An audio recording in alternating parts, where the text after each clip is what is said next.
2025 में immigration rules जो है वो चेंज हो चुके हैं। Detaining and deporting absolutely anyone that comes via that route. Good morning.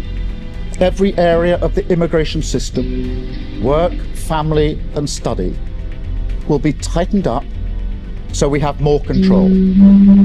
Skill requirements raised to degree level. English language requirements across all routes. Salary threshold आपका increase हो चुका है, केयर वीजा क्लोज हो चुके हैं और स्टूडेंट्स के ऊपर और भी ज्यादा प्रेशर है। अगर आप भी यूके के अंदर आ रहे हैं तो ये अपडेट आपके लिए है। एजुकेशन के लिए आपको बैचलर्स डिग्री चाहिए जिसका बैंड RFQ6 होना चाहिए। तो प्रॉब्लम ये है कि अब जो एंट्री बैरियर है वो और ज्यादा टफ हो चुका है, लेकिन अगर आप जॉब जो है वो टेक, फाइनेंशियल या फिर हेल्थ केयर सेक्टर के अंदर सर्च करेंगे तो ये थ्रेशोल्ड आप इजीली मीट कर सकते हैं। तो सेकेंड अपडेट है आपका केयर वर्कर रूट क्लोज 22 जुलाई 2025 से अब आपका केयर वर्कर वीजा जो है वो क्लोज हो चुका है। लेकिन अभी जो लोग केयर वर्कर वीजा के ऊपर यूके के अंदर हैं वो अफेक्टेड नहीं है इस रूल से 2028 तक। तो बड़ा इशू ये है कि ये सभी के लिए ये जो पाथ है अब क्लोज हो चुका है। लेकिन NHS के शॉर्टेज और यूरोप के अंदर अभी भी जो प्रोग्राम्स है वो ओपन है जहां पे बहुत ज्यादा डिमांड है और अपॉर्चुनिटी भी स्टेबल है। तो नेक्स्ट अपडेट है आपका स्टूडेंट और PSW वीजा। तो आफ्टर स्टडीज जो आपका PSW वीजा था पहले वो 2 इयर्स का था, अब उसको कम कर करके 18 मंथ्स कर दिया है। तो उस 18 मंथ के ड्यूरेशन के अंदर आपको स्किल वर्कर जॉब जो है वो सर्च करनी है,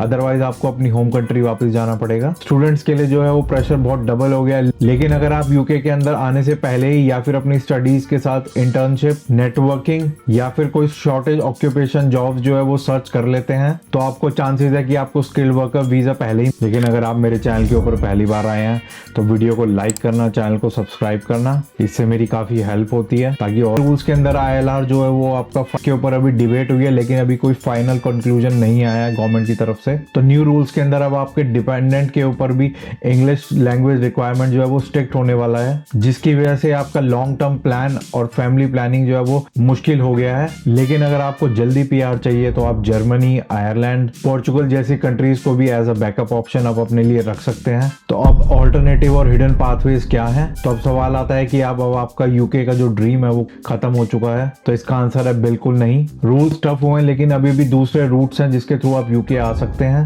जैसे कि आपका youth mobility visa, seasonal work visa जो आपका एग्रीकल्चर और हॉस्पिटैलिटी सेक्टर से रिलेटेड है, आपका चैरिटी और रिलीजियस वर्क वीजा, और यूरोप की काफी कंट्रीज जो है वो आपको PR इजीली दे देती हैं। तो अभी यूके के अंदर एक बहुत बड़ा स्कैम भी चल रहा है जो फेक एजेंट से रिलेटेड है। आप यूके आने के लिए डेस्परेट फील करोगे लेकिन तो सभी चीज यूके गवर्नमेंट वेबसाइट या फिर उनके वेरीफाइड एजेंट्स के थ्रू ही करना। तो कंक्लूजन, तो न्यू यूके इमिग्रेशन रूल्स के अंदर आपकी सैलरी जो है वो हाई हो चुकी है, केयर वर्कर वीजा आपके क्लोज हो चुके हैं और ILR भी अब डिले हो सकता है। लेकिन जो लोग अभी भी स्मार्ट प्लानिंग करेंगे उनके लिए अभी काफी सारे ऑप्शन जो है वो ओपन है डिफरेंट रूट्स के अंदर। अगर आपको कोई भी इशू होता है तो कमेंट जरूर करना। लेकिन अगर आप यूके के अंदर आ चुके हैं या आपने अपना वीजा अप्लाई कर दिया है तो उससे रिलेटेड मैंने वीडियो बनाई है कि कैसे आप अपना वीजा अप्लाई कर सकते हैं, या फिर अगर आपका प्रोसेसिंग टाइम क्या है उससे रिलेटेड मैंने वीडियो बनाया है तो आप देख सकते हैं। तो चलिए मिलते हैं, बाय बाय।